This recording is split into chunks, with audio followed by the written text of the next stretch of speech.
Inner Child 1. In the upcoming lessons, I will share with you how to practice connecting with your inner child. The inner child is a part of each one of us.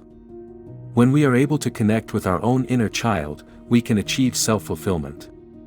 Furthermore, when we can connect with the inner child of others, such as that of our parents or partners, we can create harmonious and happy relationships.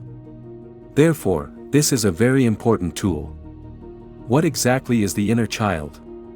It refers to the parts of us that, during our growth process, have not been fully transformed, healed, or processed. It mainly consists of two parts, the wounded child and the wonder child, which is full of creativity and innocence. The concept of the inner child was first introduced by the psychologist Carl Jung, who referred to it as the divine child archetype. Jung was a unique scholar who discovered through cross-cultural studies that there are certain collective unconscious archetypes shared across different cultures, such as gender opposites, hero figures, and so on. In various myths and stories, there are often plots where a child saves the village. This symbolizes the innocence and creativity within us. The importance of recognizing the inner child lies in its ability to connect us to the most sacred and pure parts of ourselves. However, in modern discussions about the inner child, there is often too much focus on the wounded part, which may cause us to get trapped in a victim narrative and unable to move forward. Therefore, when dealing with the inner child, we must first connect with the sacred inner self to avoid being overwhelmed by the wounded part. Now, let's do a simple exercise. Relax, sit upright, and close your eyes. Place both hands on your chest and feel your sacred inner self. Tell yourself, I am blessed.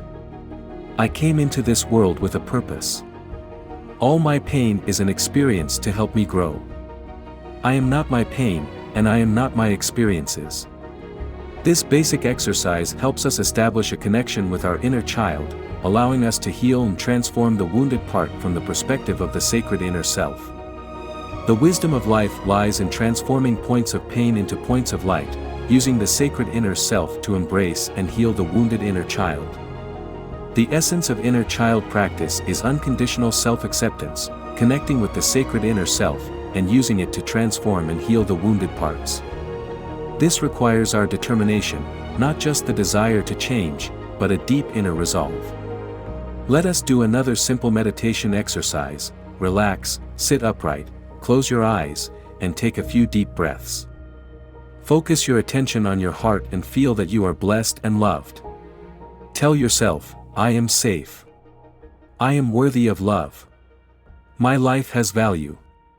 In the next few lessons, we will delve deeper into how to practice transforming the inner child. Today, I hope everyone can understand this concept. Each of us has an inner child, and when connecting with others, we should see the inner child behind their behavior. Practice these breathing exercises often and tell yourself, I am safe. I am worthy of love. My life has value. I look forward to exploring this precious journey with all of you in the upcoming lessons. Thank you for watching, and see you next time. Inner Child 2. Hello everyone, welcome to the second lesson on the inner child. In the previous lesson, I explained the basic concept of the inner child and how to begin this practice. In this lesson, I will focus on some exercises related to the inner child, which are among the most important actions in all spiritual practices. If you cannot perform these actions, many people might fall asleep during the practice due to a lack of focus, which would be a great pity. There are three particularly important actions. The first action is to close your eyes. Whenever we engage in any inner transformation, whether it's related to the inner child, family of origin, wise elder, or shadow projection, if our eyes are open, our vision will receive external stimuli such as light, photographers, directors, and the images of others. This will cause our thoughts to be distracted by the external world, preventing us from delving into our inner self. All spiritual practices are, in fact, inner transformations and are unrelated to external realities. Therefore, this is very important because we are not trying to transform the external environment. For example, when we deal with the inner child, we may need to face events from 10 or 50 years ago. Those events no longer exist in the past, and we cannot find them. Even if we return to the building where we grew up as children, the building may have been demolished, the person who bullied us may no longer be alive, the father who scolded us may have passed away many years ago. Where do these things exist? They exist only in our hearts, so the only thing that needs to be transformed is our heart. Thus, we must be very clear that whether we are talking about an ex-husband or an ex-wife, they are all projections of the mind. We need to transform the harm our parents caused us and also transform the parents projected by our minds. All of life's experiences happen in the present moment. No matter what you have experienced, from the moment you were born, all of your experiences have occurred in the present moment. So what happens when I close my eyes? When I close my eyes, I let go of the external world, and my focus shifts from external elements such as photographers and cameras to my inner self, allowing me to feel the state of my inner world. The longest journey in life is the journey from the mind, our perceptions and awareness of the external world, step by step to the heart in this present moment. This is the key to transformation.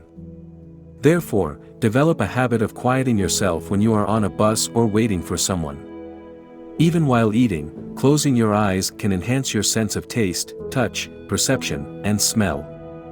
Or when I feel anxious, worried, helpless, or fearful, these emotions will also become more sensitive. So, the first thing to remember when doing any transformation is to close your eyes and develop this habit. The second thing is to place your hand on your chest. This is a great anchor for the heart, just like a ship needs an anchor to stabilize itself in the sea. How can our hearts remain stable? We need an anchor for the heart. Placing your hand gently on your chest symbolizes respect for your heart and subconscious. I no longer live under the gaze of others, whether you love me, hate me, criticize me, or praise me, these are your opinions and have nothing to do with me. What matters most is not how you see me, but how I see myself. So, develop the habit of being true to yourself, understanding yourself, and connecting with your inner self. Many people's pain and wounds stem from living under the gaze of others. Because of some words from others, or because of something a father said 30 years ago, this pain may persist to this day, even carrying the wounds into the grave, turning into ashes, still filled with anger and sadness. Isn't that a pity? It's a great pity. Therefore, the wisdom of life lies in knowing how to take care of yourself, becoming your own best parent, and caring for your wounded inner child. We will discuss how to perform this practice in detail after 2 lessons. For now, let's focus on some fundamentals. First, close your eyes. Second, place your hand on your chest and make this a habit. I love this action very much. Even when I see a message and my first reaction might be, "Are you kidding me?" I immediately remind myself to return to my inner self. Otherwise, my emotions could get caught up in that sentence or message, and anger or sadness would surge. I immediately place my hand on my chest, close my eyes, and return to my inner self, connecting with my own needs. This is a very good action. Practice it often. There is even another excellent exercise, especially suitable for beginners, called the upper and lower hands exercise. Place your right hand on your chest and your left hand on your lower abdomen, 2 inches below the navel. The benefit of placing your left hand on the lower abdomen is that when you take deep breaths, you can feel the rise and fall of your breath, which helps us relax, focus on the present moment, and then close our eyes. Of course, keep your back straight. Slouching is easy, but if you sit up straight, it's hard to feel unhappy or sad. When you slouch, it's difficult to feel happy or smile. The body influences emotions, so the body and mind are united and interactive. Develop the habit of keeping your back straight. It not only benefits your spine but also helps with your emotions. Notice that friends with depression or emotional issues often slouch. Even if you are happy, try slouching for 5 minutes, and you might enter a state of sadness and helplessness. Conversely, someone who feels helpless can try sitting up straight and might feel a bit happier. Make good use of our bodies to influence our emotions. Third, in addition to closing your eyes and placing your hand on your chest, practice distancing yourself from all external people and things. This is a visualization exercise. Visualization doesn't mean seeing something. You don't need to see anything. Many people can't see anything, and that's okay. Visualization is just a feeling. You may see something or see nothing.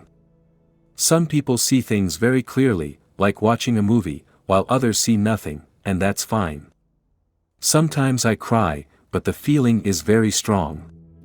The definition of visualization is simple. It's about feeling connected to the present reality, at this very moment, using your heart, not your mind or eyes.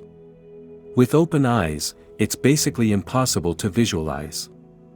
So, if you're not used to it, close your eyes in your room when you're alone and feel safe, and you can do this exercise. Distancing is very important. How far you distance yourself is up to you. You can start with someone very close to you, or someone you love or hate deeply, and distance them as far as you want, tens of feet, hundreds of feet, even thousands or tens of thousands of feet. If you have someone very close and don't want to distance them too far, just move them tens of feet away. What's the key? The key is that we are usually too close to them, and our emotions are influenced, even determined, by the external environment. The benefit of distancing is that I return to myself, I own myself. This is very important. Develop this habit. The first time you do this exercise, it may feel unfamiliar, but I encourage you to do it daily and gradually become comfortable with it. Even if that person is right in front of you, your mother scolding you 5 feet away, your boss criticizing you 7 feet away, you can remain calm because you are used to distancing them. Even if my boss is scolding me 10 feet away, I relax, shrink them, and their voice becomes fuzzy, turns black and white and less distinct. My emotions are no longer disturbed. I just mentioned 3 small techniques. First, placing your hand on your chest. Second, closing your eyes. And third, distancing them. Are these basic skills manageable? Then, when practicing, remember that there are 3 situations where it is not suitable to do the exercises. First, when you are emotionally agitated. When you are emotionally agitated, it is impossible to practice. When you feel angry, start with breathing exercises. If you are very agitated, there is no need to speak. Just let yourself relax, take deep breaths, inhale deeply, and exhale deeply. There is a breathing technique I really like, which I often do myself. Close your eyes, take deep breaths, and visualize the great love of the universe. If you have a religious belief, this is easy to do. You can imagine God being with you, or the Holy Spirit being with you. If you practice Buddhism, you can feel that the Buddhas and Bodhisattvas are with you. If you don't have a religious belief, you can imagine the sacredness of the universe, a value greater than yourself, the truth, goodness, and beauty of the universe. It could be a grassland, the cutest cat, or your favorite dog, all of which symbolize the sacredness of the universe. Feel that love, a love that is unconditional. It's not about whether I'm handsome or not. Flowers and trees don't bloom because someone passes by, they radiate the light of life regardless. The sun shines on you no matter the time, whether you are good or bad. This is unconditional love. The universe gives us unconditional love, so try to connect with it more. When you feel uneasy, connect with the great love of the universe, take deep breaths, and then begin any spiritual practice. Second, do not practice immediately after eating. After eating, blood concentrates in the digestive system, which can make you feel uncomfortable. Practicing requires a lot of energy. After eating, allow yourself to walk around and relax. Generally, it's better to wait at least half an hour, or even an hour, after eating before practicing for better results. Third, most importantly, if you are not determined to change, these practices are useless. You might feel that they don't help you. We need to understand that the sole purpose of these practices is inner transformation, not changing others. Never practice with the intention of making your husband love you more, or making your wife love you more, or to stop them from annoying you. you cannot achieve that. The purpose of the practice is not to change others but to change yourself. It's not about completing the practice and then expecting your boss to treat you differently or your husband to act a certain way. Even if someone is difficult, we only need to change ourselves, and we will see a different version of them. Here are a few additional tips. First, some people need to play music, especially when they are not used to practicing. Choose music you like. If you find you don't need music, you can practice anywhere, anytime. Second, some people need to see a cross or a Buddha statue in front of them. You can choose according to your needs because everyone is unique. Grow in your own way. Even when visualizing your inner child, I have an important tip, which we will discuss in detail in the next lesson. If you have a memory map, I encourage you to visualize your inner self. Imagine a cross representing God's presence within you, and God's love residing in your heart. If you practice Buddhism, you can see a lotus flower in your heart, with the inner child standing on it, dancing. Or you can visualize the infinite light of the Buddha enveloping your inner child. These are powerful and impactful visualizations. The idea is to connect with the sacred inner self according to your background, as different people have different imaginations of their sacred inner selves. How about we take the final minute to do a simple relaxation and breathing exercise? Let yourself completely relax. Remember where to place your hands, make it a habit. At least one hand should be on your chest. Then, just take deep breaths, slowly and deeply. Close your eyes, and distance all the images currently appearing in your mind. Let them appear and disappear without holding on to them.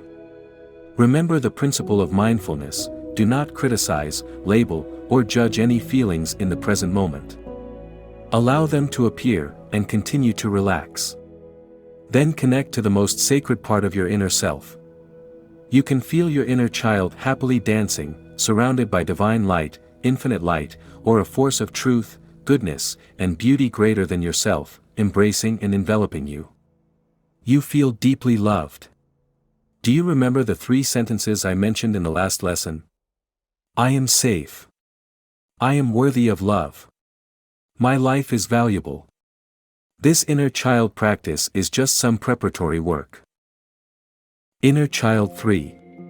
Welcome to the 3rd lesson on the inner child. In the previous 2 lessons, we discussed some basic concepts and preparatory work. In this lesson, we will begin with the first step of the 4-step transformation process for the inner child, naming the emotions.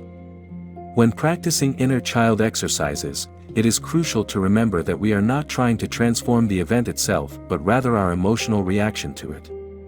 This distinction is very important, otherwise, we might focus our attention on blaming others, such as saying, "Why did you do that? Mom, why were you like that? Boss, you're terrible." This will only make us angrier, and we may even feel more hurt after the practice. Therefore, the goal is not to transform the other person or the event but to transform the emotional wounds we experienced from the event. The inner child does not necessarily refer to the younger version of ourselves, it is a metaphor. It could be yourself at 3, 13, 23, or even 53 years old. The concept of the inner child transcends time and space, it symbolizes the wounds we suffered at a particular age. The first step of the 4-step process is to name the emotions. Here, emotions refer to the feelings we experience when facing certain events, such as sadness, helplessness, fear, guilt, self-blame, shame, inferiority, anger, or even joy, being touched, or excitement. We need to familiarize ourselves with these emotional vocabularies because emotions are the energy of life, they are energy in motion.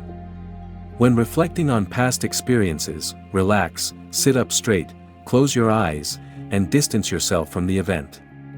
For example, recall a hurtful experience when you were 7 or 17 years old. Remember, do not immediately name the emotions, otherwise, you might fall into venting emotions rather than transforming them. Here are 3 important techniques. First, ground yourself and connect with the present moment. Feel your feet as if they are like the roots of a tree deeply rooted in the ground, sensing the support of the earth. This energy helps you feel safe when naming your emotions. Second, visualize the light of the universe. Take white light as an example. Imagine it entering from the top of your head, passing through your entire body, and purifying your energy. Different colors of light represent different energies, so you can choose the color you prefer. Third, when naming your emotions, start with the words, "I acknowledge," instead of blaming others. Place your hands on your chest, recall an event you want to address, distance it, and calmly state your emotions. For example, I acknowledge that I felt fear and guilt at that time. The essence of this practice is to embrace your emotions and take responsibility for them instead of shifting the responsibility onto others. Make this a daily habit, whether it's a full practice or a simplified version. When you can do this every day, you will be able to coexist peacefully with your emotions and become your own best friend.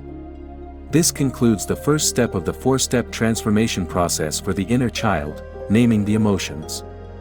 In the next lesson, we will explore the second step. Thank you sincerely for your participation. Inner Child 4. Hello everyone, welcome to the fourth lesson on the inner child. Today, we will discuss the second step in transforming the inner child. In the last lesson, we talked about the first step, naming the emotions. This lesson step is very important, taking responsibility. What does it mean to take responsibility? In this world, there are only three kinds of matters: my matters, others matters, and heaven's matters. The pain in life often arises from neglecting our own matters while trying to handle others' matters or even heaven's matters, bearing the responsibilities of others or the heavens. Becoming a savior, like a mother hen constantly helping others, will ultimately leave you feeling utterly exhausted. When dealing with the inner child, after naming the emotions, we might feel guilt and sadness, which can become overwhelming. This is especially true when we face the wrongs we have committed, particularly when we have hurt others, such as lying, hitting, deceiving, or betraying. If you have done these things, some people may fall into deep guilt, self-blame, and sadness when dealing with their inner child, feeling more and more pain as they proceed. Therefore, it is crucial to clearly distinguish responsibility. The outcome of any interaction between two people is never created by just one person. There is a saying in English, "It takes two to tango," meaning that one hand cannot clap alone. Events are co-created by both parties. Thus, we must differentiate responsibilities. Even in situations like arguments, fights, divorces, or betrayals, the other party has their responsibility, and I have mine. Some responsibilities may not even belong to either of us but may be influenced by the environment or broader circumstances. So, it is essential to distinguish between my matters, others' matters, and heaven's matters, rather than taking on all the responsibilities. Conversely, even if someone has hurt me, it is worth asking myself if I also have some responsibility to bear. Taking responsibility means taking responsibility for what I should bear. You might say, I was only 3 years old at the time, bullied, hurt, beaten, or even worse, violated. What responsibility could I have? A 3-year-old boy or girl certainly does not need to take responsibility for being hurt by their parents or strangers. But if you are now 30, 40, or even 50 years old and still living in that pain and guilt, then I must ask you, at this moment, who is responsible for the feelings of hurt you have carried for these 30+ years? Who keeps telling themselves, I am miserable, I am unloved? Who keeps telling others, I had such a terrible childhood? Who keeps replaying this victim story every day? Who is the sole director of this victim story? The answer, of course, is you. Besides yourself, who else is the director of this story? Therefore, taking responsibility does not mean bearing the weight of the world but taking responsibility for your own emotions and life. At the time, you may have been only 2 or 3 years old and abandoned, which was not your responsibility. But it is worth taking responsibility for the decades you have lived in that pain, unconsciously using that victim identity to tell yourself how miserable you are and refusing to take responsibility. Sometimes, when arguing with a partner or friend, you might say, do you know how miserable I was as a child? You are so lucky. Turning your pain into a weapon to seek recognition or even making it part of your self-identity. The ego is a very mysterious, complex, and sometimes cunning thing. The ego can stand on any ground, not necessarily greed, fear, selfishness, or lust. To exaggerate, your spiritual practice can be an ego. To exaggerate further, becoming a priest, pastor, or even a monk can be an ego. If you use these things to escape your responsibilities, to evade your pain, to take a moral high ground, even if you outwardly do compassionate things like distributing food or helping others, it can still be an ego. So we must be careful. When we say we are hurt, are we using our feelings to justify some irresponsible behavior? Here, I want to take this opportunity to share a very important concept. I really like the term congruent proposed by Virginia Satir, the founder of family therapy. Her perspective is unique. Congruence is not just about being true to your feelings but also about not being dominated by them. Virginia Satir believes that true congruence is a win-win-win, I win, you win, and the environment or team also wins. Feelings are not absolute. Respect your feelings, but do not amplify or get entangled in them. Taking responsibility is crucial, otherwise, merely talking about feelings can lead to extremes, either overindulging in your emotions or turning them into a tool for manipulation or accusation. Thus, the first step is to name the emotions, and the second step is to take responsibility. Emotions are not the destination, they are just a starting point, an entry point that connects us to our inner needs. Beneath emotions lies the reality of life. Underneath our emotions are many expectations, beliefs, positions, values, and identities. Connecting with emotions aims to help us become the best version of ourselves and take full responsibility for our lives. So, the second step is to take responsibility. Even if the other party has a bad attitude or is at fault, I might also have my responsibility. Let me try to use the example of stealing from the last lesson to demonstrate. First, relax, sit upright, close your eyes, place your hands on your chest, take a deep breath, and feel grounded, like a deeply rooted tree. Then feel the blessings of universal love, an infinite light and love filling your inner child. Recall an incident from your childhood, perhaps stealing or something else you want to address. Then distance yourself from the event, making it small and powerless to hurt you. Focus on the present moment, letting go of external people and things. Next, name the emotions. I acknowledge that I was hurt and scared at that time. Speak out all the emotions, then let yourself be still, take a deep breath, and continue distancing the event, focusing on the present moment, and speaking out the responsibility you bear. Yes, at that time, you might have scolded or deceived me, but I also had my selfishness, my cunningness. I acknowledge that I also had my responsibility. Remember, when speaking, do not say, I am selfish, but rather, I have selfish parts. This wording is very important because otherwise, you will be defined by selfishness. Finally, be grateful for this experience. Thank it for giving you more empathy, for teaching you not to hurt others again, and for helping you understand how to take responsibility for yourself.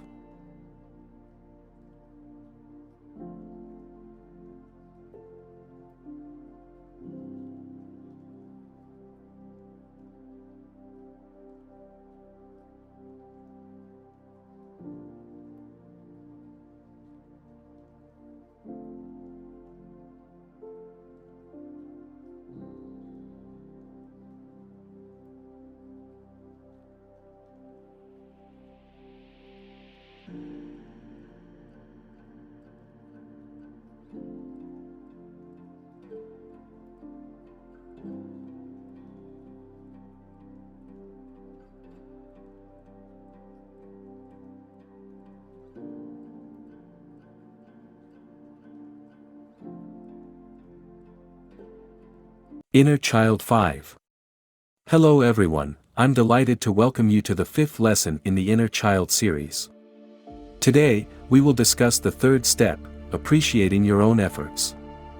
This step is extremely important because many people, when practicing inner child work, tend to fall into their pain, feeling sadness, helplessness, and powerlessness.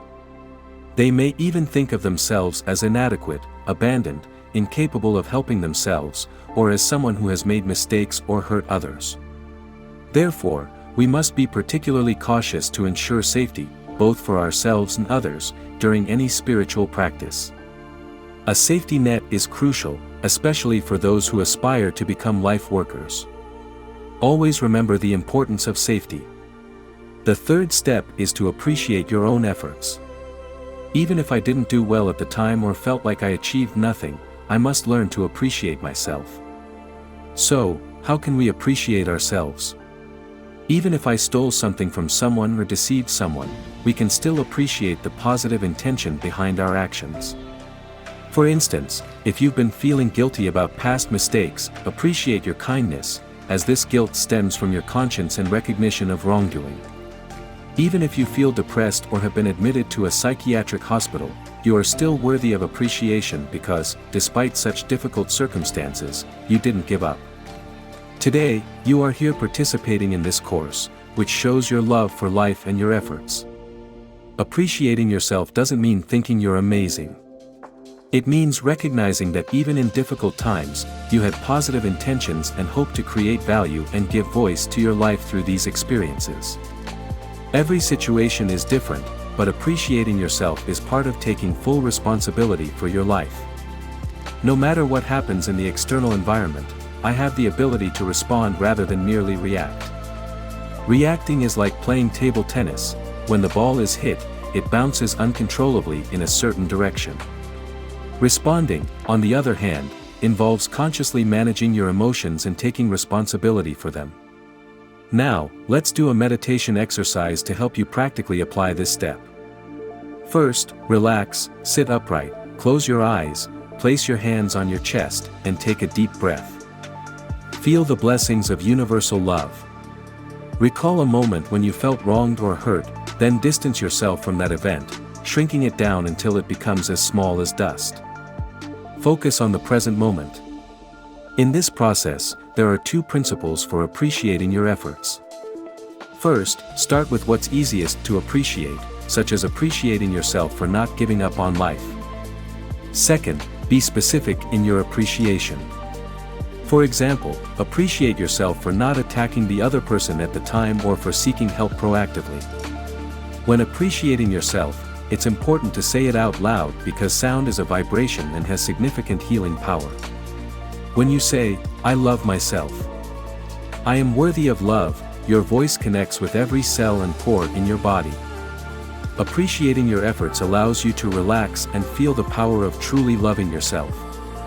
Even in adverse external environments, what choices would someone who truly loves themselves and has wisdom make? This is what responsibility looks like, and appreciating your efforts is one of the choices worth making. If, during the process of appreciating yourself, self-critical thoughts suddenly arise, place those thoughts in a black box in your heart and deal with them later at an appropriate time. The current exercise is about completely embracing and affirming yourself. Another important reason to appreciate yourself is that we're not appreciating the event itself but rather the qualities within us. View these qualities as beautiful parts of your life, as sources of motivation, and even as part of your beliefs. If, while appreciating yourself, you add the phrase, "I am a brave person who takes responsibility," it will greatly enhance your energy. This is a quantum leap, even a paradigm shift, transforming appreciation from a behavior into a life stance. By continuing to do this, your life will improve significantly. That's all for today. Thank you so much for participating. By doing a little every day, we can grow step by step. Let's work hard together. Thank you all. Inner Child 6. Hello everyone, I'm thrilled to welcome you to the 6th lesson in the Inner Child series. Today, we'll be discussing the 4th step of transforming the inner child, committing to change. This step is the most important and also my favorite because it's about creating change rather than just staying in the realm of emotions. This step is about letting go of the past and transforming everything from it into the most powerful momentum in your life. No matter what happened in the past, it's no longer important. What matters most is the power of the present moment. We need to make good use of the past and turn the pain points of life into highlights. Even if there were selfish or painful parts of the past, as long as we can accept those parts, life will undergo a miraculous transformation. When we can give ourselves unconditional acceptance, our inner strength will be activated. The deeper the pain from the past, the greater the love and compassion needed to dissolve and embrace that pain. Therefore, by continuing to practice inner child work, even if you feel very bad, just taking small steps every day will gradually lead you to accept yourself and activate the compassion, love, and strength within. Committing to change is about making a specific declaration of change. This declaration needs to be concrete and clear, not vague words. It should also be spoken out loud, as the frequency of sound is very important. If possible, share this commitment with someone you trust. Turn the commitment into specific actions you can take daily, such as, I commit to no longer projecting my emotions onto others, or, I will drink 8 glasses of water every day to stay healthy. Committing to change allows us to have a positive influence on the people and the world around us, taking responsibility for our relationships and dreams. This commitment is not an empty slogan but concrete actions.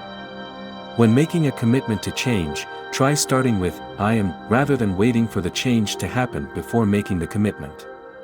This way, it will be easier for you to transform the pain points of life into highlights. Now, let's do a small demonstration to practice this step. First, relax, sit upright, close your eyes, place your hands on your chest, and take a deep breath. Feel the energy of the earth and the universe. Let yourself be filled with unconditional love and acceptance, then pull the pain of the past far away, shrinking it down until it becomes small, and refocus on the present moment. Imagine yourself as a person full of strength and love, and then speak your commitment.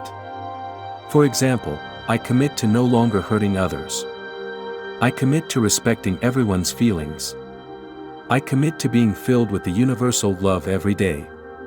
This commitment can be continuously adjusted and repeated because we are not perfect.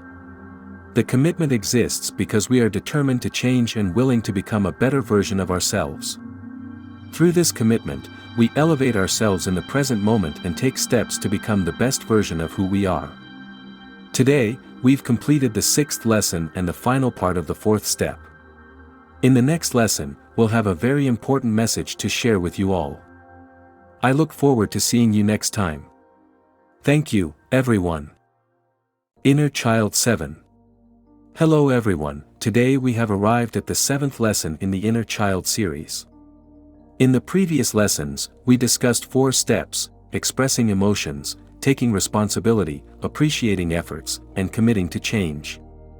Today, we will explore a very important concept: utilizing our inner child, becoming the best parent to care for our wounded child, and communicating with our external parents. This concept is crucial because when we connect with our inner child, it's easy to fall into a state of self-pity, feeling hurt, neglected, or unloved. Subconsciously, we may project these feelings onto our parents or other caregivers. Therefore, the focus of this lesson is to learn how to become the best parent in our lives and take responsibility for our inner child. To achieve this, we need to let go of expectations for our actual parents and strive to be the best version of ourselves internally. We should bring energy filled with kindness, love, and gentleness to become the best parent for ourselves, especially when we feel that our parents didn't love us enough. This process is not only about caring for our inner child but also about elevating to a higher level to communicate with our external parents. This requires us to approach it with the highest dimension and energy. Now, I will guide you through a meditation exercise to demonstrate how to communicate with your external parents while embodying your best inner parent. First, relax, sit upright, close your eyes, place your hands on your chest, take a deep breath, and feel the energy of the earth and the universe. In this state, connect with the ideal image of a parent in your heart, whether it's a kind father or a loving mother.